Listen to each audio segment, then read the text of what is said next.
大家好，歡迎大家嚟收聽同埋收睇香港生活 GPS 啊！咁我係主持黃獎啦，另外仲有阿 Win 啦，我 Hello，哋大家兩個好。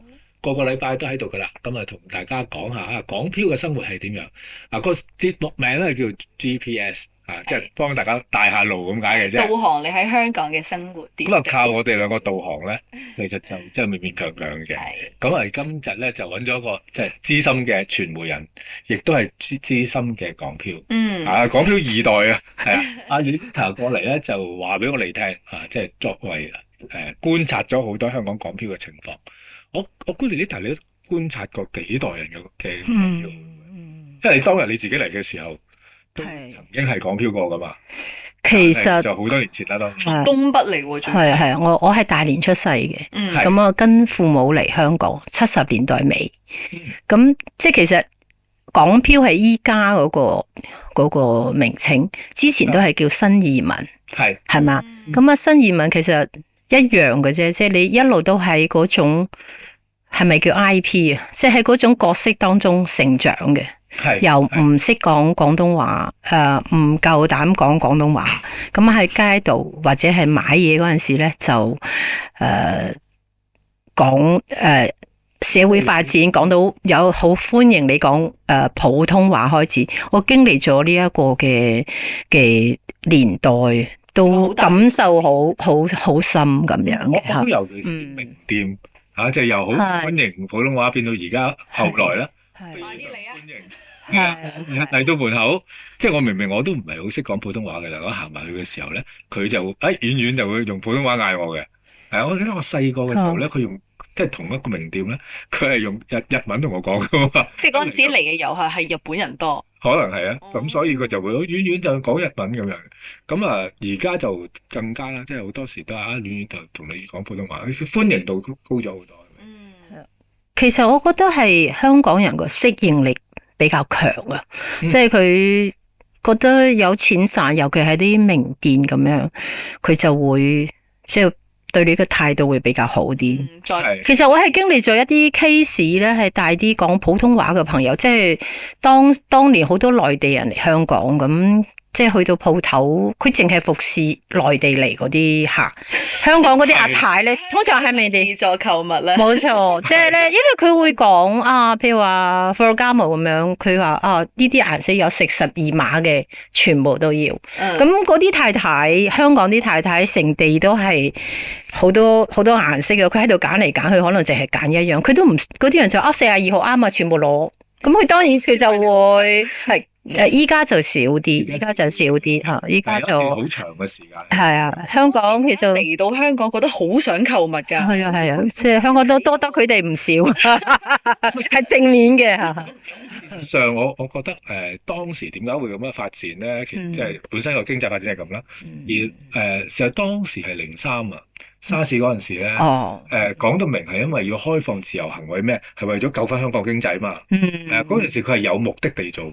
而係行之有效嘅，我覺得。咁喺03打後，我覺得有一段幾長嘅時間咧，香港嘅零售係好靠內地嘅同胞去嚟做嘅。貴嘢係靠佢哋買。我哋自己越買越平係咪？咁但係而家個情況就唔係淨係嚟遊客嘅，有好多港漂佢直情係移咗民嚟香港住嘅。係或者喺香港發展佢哋嘅事業，特別係疫情之後咧，越嚟越多香港嘅港漂，其實係越嚟越多嘅。咁阿 Anita 就資深傳媒人啦，傳媒行多唔多港漂入行咧？而家其實傳媒就冇乜嘅，傳媒應該就唔係太多港漂入我哋呢個行業，同算少數人。你係少數人，係話你係港漂喎，因為我哋呢個行業，同以前比。嗰個收入比較規模比較細咗。如果真係為理想而做嘢嘅話咧，就如果一個男仔係唔夠嘅，係唔夠嘅。我有啲港漂朋友咧，佢就當然啦，佢都 concern 賺幾多錢。但係如果做佢自己中意做嘅嘢賺少啲，佢又唔介意咯。我又發覺有啲嘅有新聞理想。係啊，其實係比較少。其實我諗啊嚇，每一個港漂嘅嚟香港，即係你由一個社會嘅地方嘅 setting 唔同嘅，即係真係資本主義社會同埋社會主義社會嘅嗰個自己本身嗰個諗法都嗰個思維方式都唔一樣嘅。大家過嚟香港應該都比較想做翻金融啊，或者律師啊、醫生啊。冇錯，嗰啲係更加多。當你適應嗰陣時咧，你需要一個好大嘅決心。即係其實我以前咧，我曾經即係我哋都喺內地讀書啦，讀書翻嚟之後，咁啊，你真係會去到一間公司咧，唔知點解你會自己感覺到。即係歧視可能有啲誇張，即係你覺得有少少格格不入嘅。咁我自己適應嘅有間公司，我啱啱嚟香港，我唔係做傳媒嘅，係一間好似嗰啲資訊公司咁樣。咁跟住咧就呢個係失敗嘅經驗。去到一個公司咧，咁呢間公司咧，佢哋就係講普通話嘅，即係內地嘅公司嚟香港嘅。咁當時佢哋有好多業務同新加坡，咁我就覺得新加坡啲人咧就即係有啲保留佢哋個即係演繹嗰個態度咯。佢明明識講普通話咧，佢就一定要講英文。咁撞到我呢啲即係所謂個講標，係啊，即係新移民嗰啲，即係你係聽得明，但係你對話嗰陣時就唔係好好。咁呢一個咧而令到我下定決心，當時係即係回歸之前嘅香港，英文好重要嘅，即係我就覺得如果唔係學好英文，即係可能你成個嘅工作或者係生活嘅水平就上唔到一個階層，咁我就憤然去咗英國讀書，即係翻嚟可以用英文工作已經係 OK 咁樣。呢個就係我當時因為自己嗰個身份係內地長到咁上下十歲左右咁樣，你之後喺香港嘅自己要努力嘅一個 point 咯。即係我覺得依家個港漂嗰個條件好咗好多，但係嗰個文化上嘅嘢咧，佢哋就唔習慣嘅，即係一定會有呢啲咁嘅樣嘅嚇。即係譬如話，早兩日我有個朋友就話，佢哋明明睇到一對夫婦咧，佢就推住啲 BB 車入一個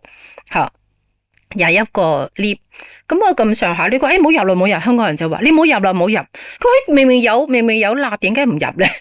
即係。呢個就係唔同嘅，即係同內地唔同嘅。內地排隊又黐住嘅，香港一定要有一個有少少距離嘅，安全。有啲港漂發嗰啲視頻都有你睇香港人咧係即係咁樣嘅，係咁樣，係唔係就企埋，唔會貼住嘅，係就係咁樣。我哋其實好大部分有 boundary，冇錯。冇錯，呢個就係一個文化上嘅嘢咯，即係佢哋有時會唔係就係人哋唔舒服咯。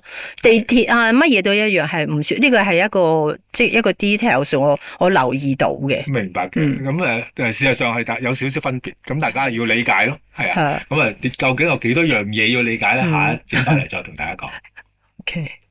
歡迎大家收聽同埋收睇香港生活 GPS 呢個節目，你又可以睇又可以聽嘅，因為你可以喺電台度聽到。咁電台有個好處就係大家仲可以喺 archive 度聽翻。咁但係如果你想睇咧，咁就要喺 MPOTV 啦。咁我係黃長，仲有我個拍檔阿 Win。Hello。係啊，咁今日咧我哋就請咗嘉賓Lilita 咧就係我哋嘅資深傳媒人，亦都係資深港漂即係港漂第二代啊，已經係。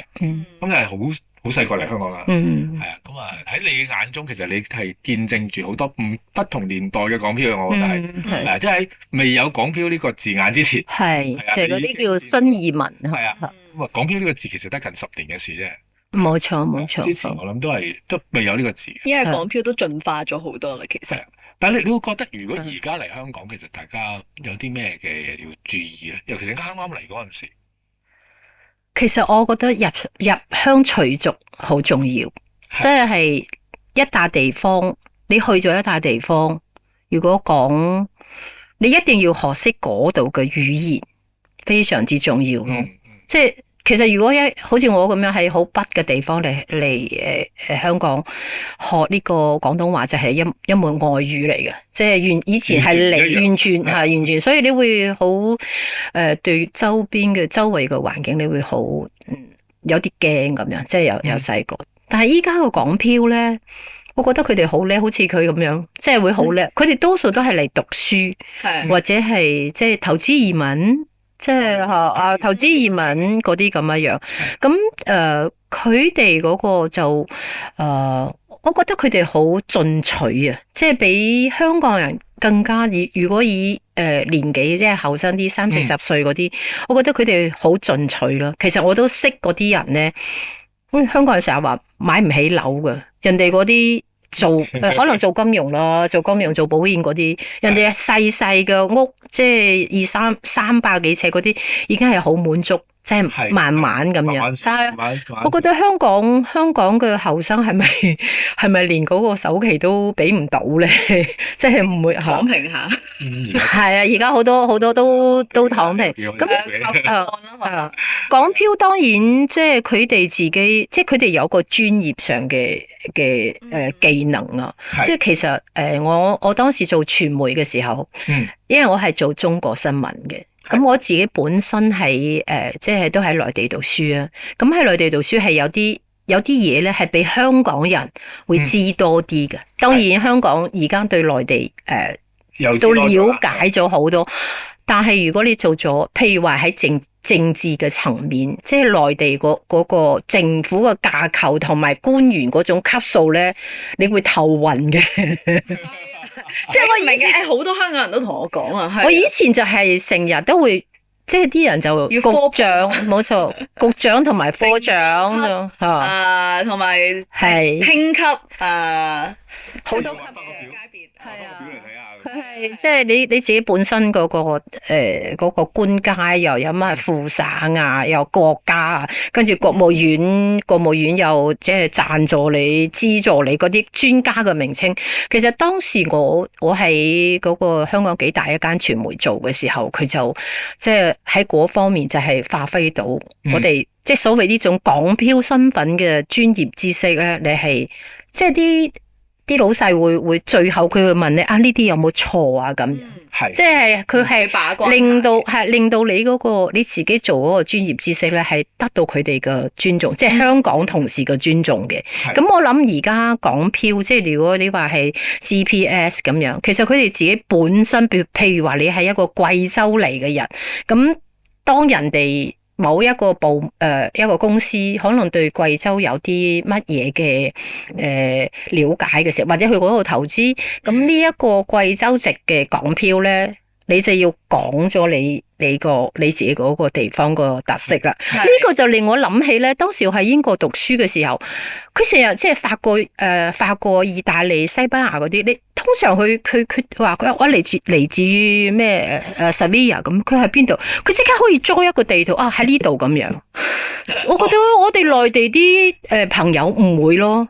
唔會啊，即係好似我先生佢就唔係好了解中國啊，咁我就話好似個公雞咁樣，嗰個地圖，我個出生嘅地方咧就喺個雞嘴嗰度咁樣嘅。你會唔會話湖南係廣東嘅邊度？你draw個地圖係唔會咯，即係我覺得如果港漂嘅朋友佢識得咁樣咧，即係加強咗我哋嗰個之間嗰個聯繫同埋了解啦，同埋講食嘢咯，食嘢啦咁樣。食嘢呢件事係好令到大家會 friend 嘅。係啊，冇錯嚇。咁呢方面又係有啲嘅家鄉嘅食品係可以令到香港人同佢哋更加容易聯繫，會唔會咧？好盡有一樣嘢咧，就我對港漂印象好深刻嘅，即係譬如話佢係好中意咧，同一個譬如話阿霍啟剛啊、霍啟文啊咁樣。如果佢係識佢咧，如果佢係做緊啲生意咧，佢就話：同你影張相啊！跟住影咗之後咧，佢就會喺嗰個自己個朋友圈度話同佢好 friend 啊咁。但係香港人唔會咯，香港人即係如果譬如話你係阿馬俊偉咁樣，我自己同馬俊偉我今日同馬俊偉一齊，大佬成日一齊做嘢，同佢影張相，話好似兜佢光咁。文化內地係啊，你我都唔識，係啊，打卡文化係啊，冇錯。所以呢一個咧，我就即係未來我哋嘅文化上面嘅發展，係咪都好似咁樣會咁樣？香港人有少少冇咁熱情嘅。咁於是咧，如果佢真係想打呢個，因為你日常都會見到啦，係嘛？唔係，咁佢要問。唔係我哋呢行會啊，其他啲都唔會，其他啲人唔會無啦啦喂，有個名人咁，你走去同佢影張相咁樣，唔會咯。明星咯。明星會，但係政治人物有時都會嘅，都會嘅。我哋會冇咁。即係我嘅意思係話，佢哋係好努力咁樣咧，即係話如果佢係香港做嘢嘅，咁佢撞到一個，即係譬如撞到阿超哥啊、李家超咁樣，佢係影張相，即係話自己今日好幸運啊，同香港最高嘅領導人一齊影張相啊，咁樣，即係覺得係佢放喺朋友圈，當然佢家鄉嗰啲人都望到噶啦，即係覺得好有 face 咁啊，即係好努力去打造自己嗰個角色喺香港，而令到佢喺香港嘅發展呢一度咧，俾人哋睇得起咯。咁啊，對佢個事有幫助，我覺得有幫助咯。梗係有幫助嘅，但係香港人係少做呢件事，唔係唔做，都做嘅，但係可能會少啲，因為我估我哋係頭先咁講咧，係有少少邊界感。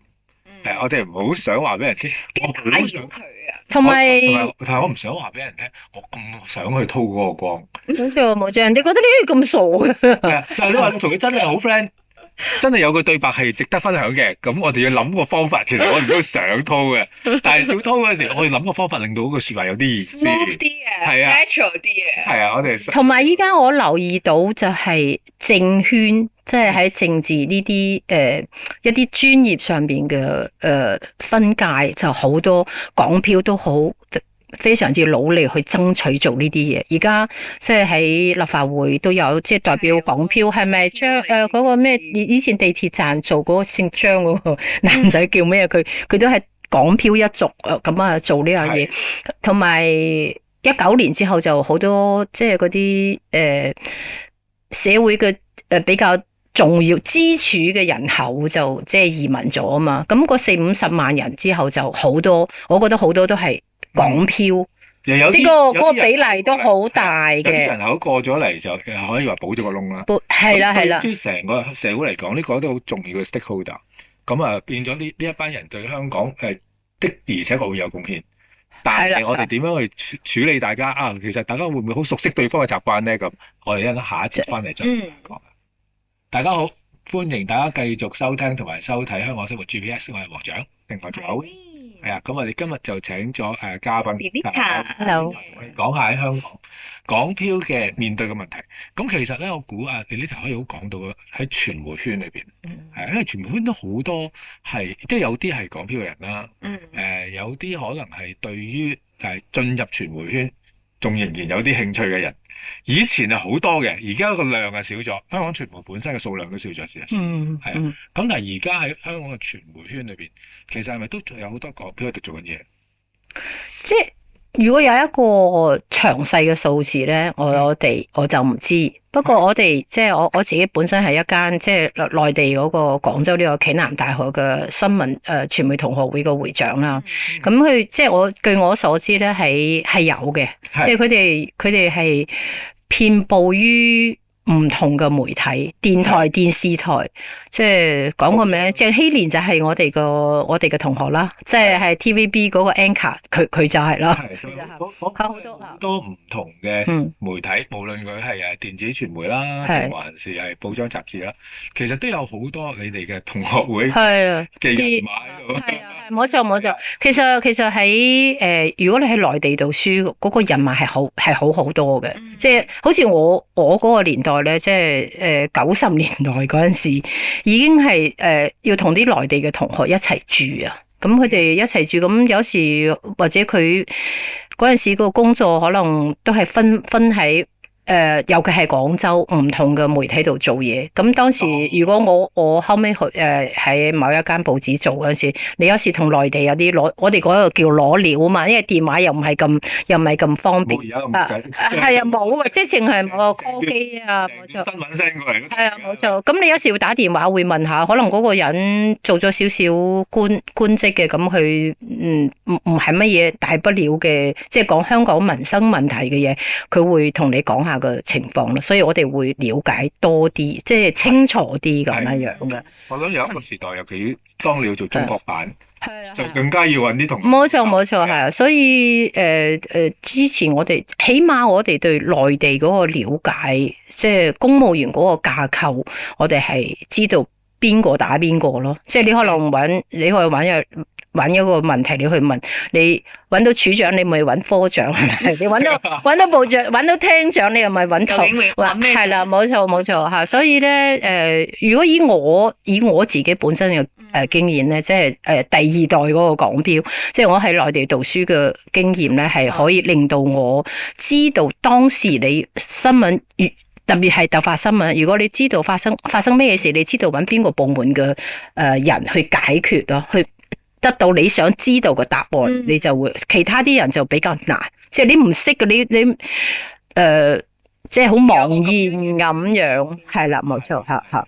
同埋當時咧，我喺暨大讀書嗰陣，就係中文大學就過嚟招生啦，就話其實你哋暨大讀新聞嘅學生好勁喎，你哋不如去我哋學校深造一下，咁先令到我有呢一個諗法，會真係想去香港發展下嘅。係，即係你唔係香港同學，你唔係香港出世嘅，即係你係內地嘅。但係即係好似我哋大學暨大咧，佢90%嘅同學都係香港或者澳門嘅，所以佢哋翻香港做嘢，即係同佢呢隻咧嚇又有少少唔同嘅。咁佢呢種咧可能就你係暨大，即係混入係我哋啲港澳生當中，你可能都已經了解咗港澳一啲文化。係啊，會經常帶我哋翻去玩嘅。係啊，冇錯，所以係啦，大概了解下個教學環境係點樣，咁就覺得嚟香港發展都幾好。係啊。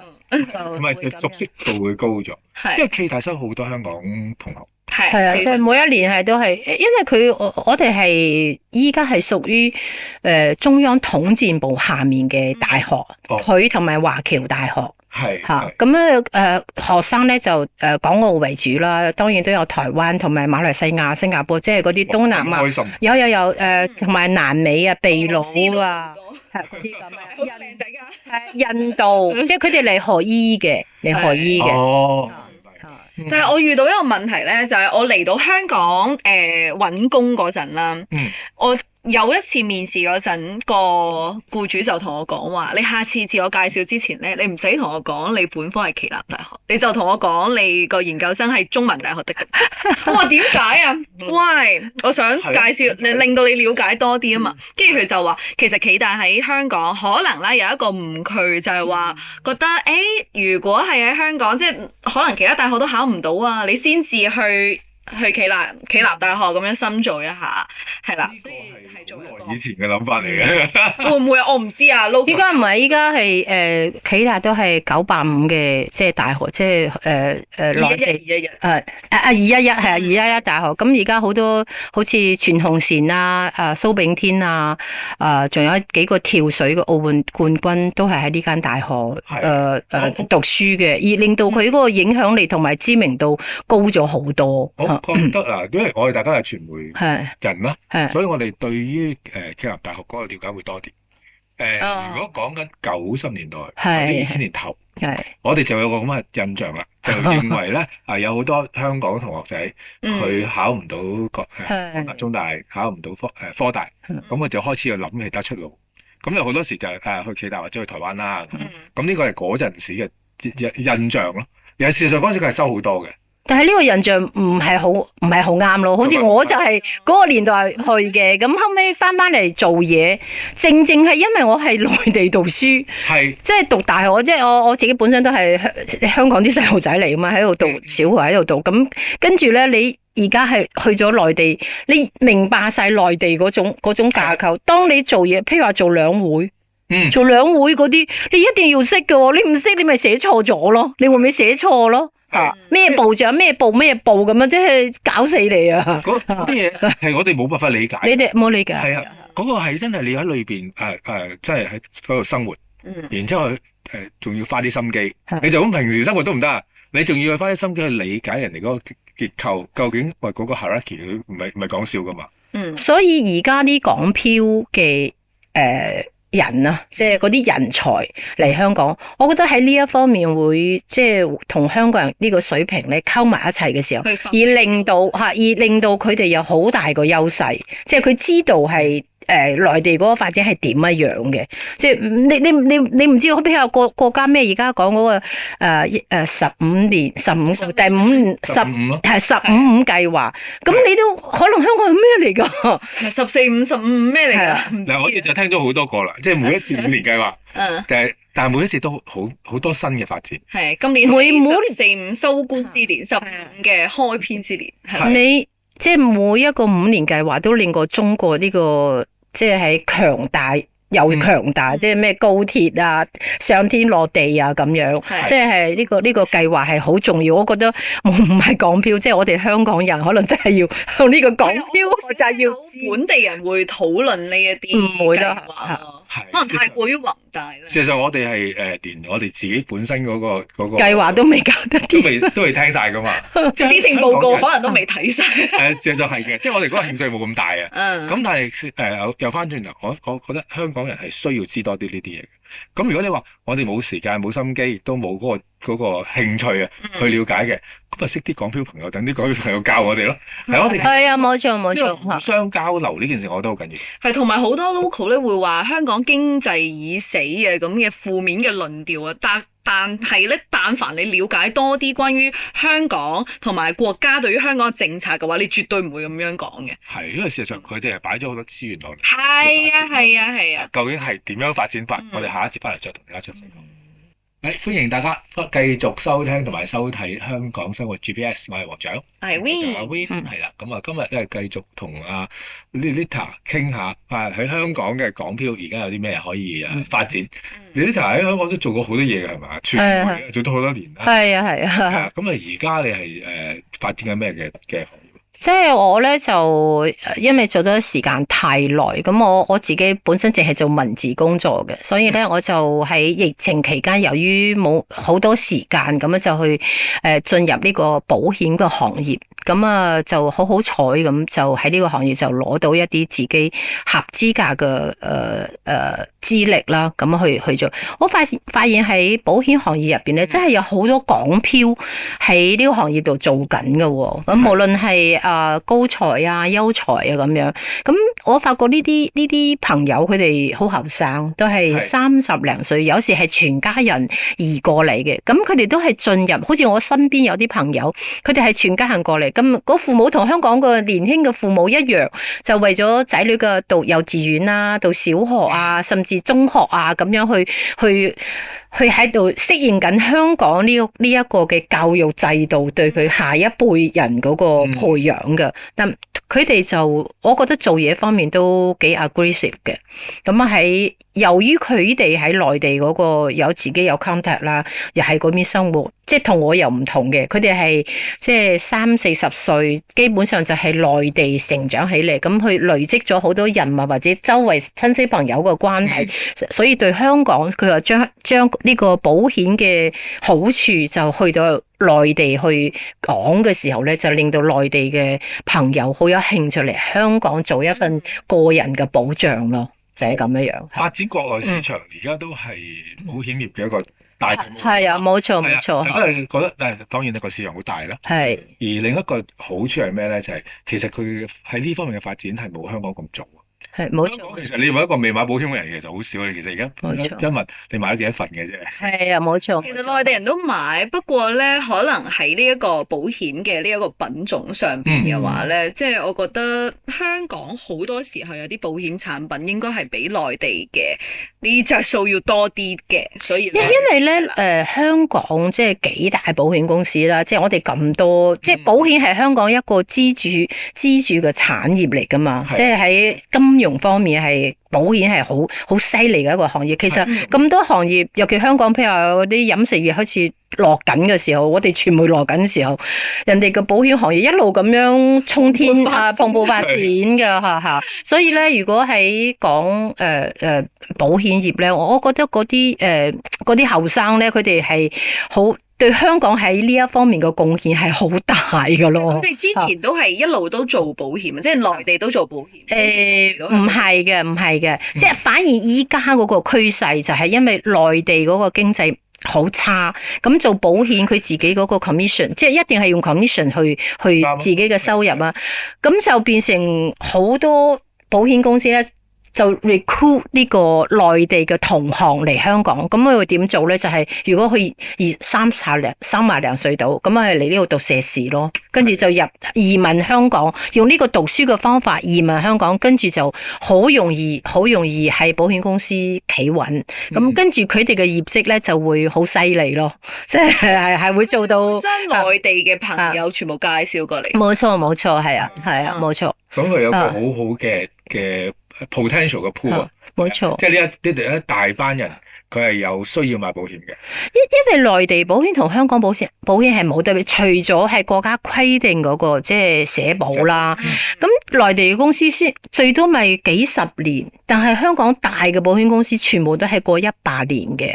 咁人哋嗰個 system 咧，內地其實都係學緊。咁有啲由於以前嗰個即係佢唔係咁完善啊，所以嗰個產品或者點解好似頭先阿邊個話係冇，即係人哋都唔信咗，覺得保險係呃人嘅，其實係唔係嘅。我哋而家保險界流行一個咩咧？就係以前就係走投無路做保險，而家咁多係啊，而家咩優才高才就身懷絕技做保險啊！即係佢哋係對嗰個有啲係精算師啊。即係佢哋係做，即係自己去考個精算師牌咁。清華都有做保險。佢哋係啊，佢哋係對佢哋嚟講呢個係非常之對呢個行業都好好啊。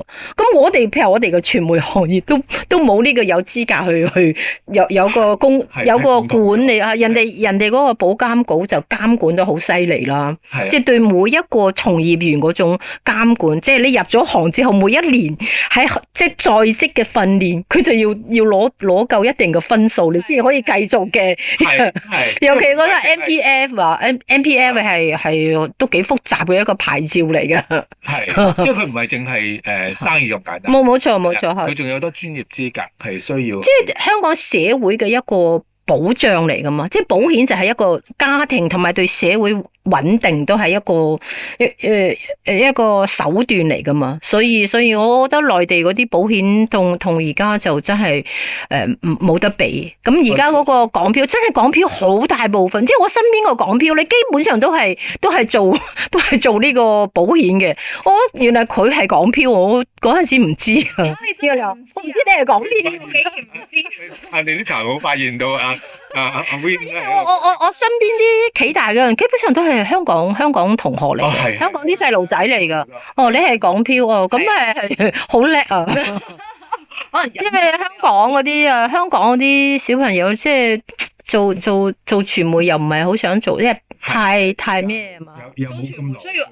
港漂點解會肯做咧？我估佢可能喺內地嘅生活比較好啊，佢唔需要去贍養父母啊嗰啲。香港未得啊嘛，香港男仔哇，你拍拖一日你唔使1000蚊啊，我估要咯。你好現實啊！哇，咪男仔喎，呢個都係論男仔啫，好少 AA 嘅喎，係咪啊？好少見到有港漂嘅男仔會做傳媒，係真係咯，即係賺唔到錢啊嘛，即係佢哋讀嗰啲專業可能就係啊，哇，佢係做基金嘅基金或者係 Morgan Stanley 做嘅嗰啲係嘛？做金融係啊，金融嗰部分當然有佢一定嘅吸引力。咁而喺香港咧，呢部分嘅工作咧係幾集中嘅。係啊，好多國際大行咧喺香港其實都係 recruit 緊新人。係啊，佢不斷係，因為你喺其他地方咧，新人其實入唔到呢啲公司啊。喺香港有機會。咪就係咯。咁港漂亦都有一定嘅優勢，因為其實佢係我哋 assume 啦，就係佢後邊係有一個好大嘅客戶群。係啊，咁係咪個個都係？我就唔肯定。但起碼我哋有呢個幻想先，咁所以咧我相信未來 sooner or later 即係港漂係呢個人群啊，呢個族群啊，喺香港一定係一個支柱嘅，即係主要嘅人群嚟㗎，因為佢而家入嚟嗰啲全部我哋叫優質嚇，所以高才優才嚟香港嗰啲，其實本身佢無論學歷啦同埋專業資格咧，都有一定嘅保障。佢有分咁上下，佢先嚟到啊嘛。咁所以佢淘汰啦，翻去希望翻家鄉，希望大家一齊加油啊！即係融入咗。跟住大家就唔分㗎啦，係港漂定係香港佬嚟咗就係香港人咧。你嚟咗之後，大家咪一齊去建設咯。其實我哋真係想做好個社會，或者佢呢一輩嘅下一輩咯。即係其實我哋嘅上一輩都係港漂嚟㗎嘛，只不過嗰陣時冇呢個。冇錯，係冇錯。因為漂就係因為佢嚟讀書，佢唔係移民過嚟，佢仲要讀書。或者佢當時諗住嚟一陣嘅啫，但係唔知點解香港呢個地方又令到我哋好中意好留戀，跟住我哋繼續生活落嚟啦。咁呢個都係香港我估過去嘅幾十年，其實都有個咁嘅趨勢，咁啊都係好事嚟嘅。好事嚟嘅嚇。有一個講法就係保險從業員喺香港發展係有個好大嘅potential。我希望呢件事可以繼續幫到即係各方面嘅港漂能夠做到更加多嘅香港事業。多謝貢獻。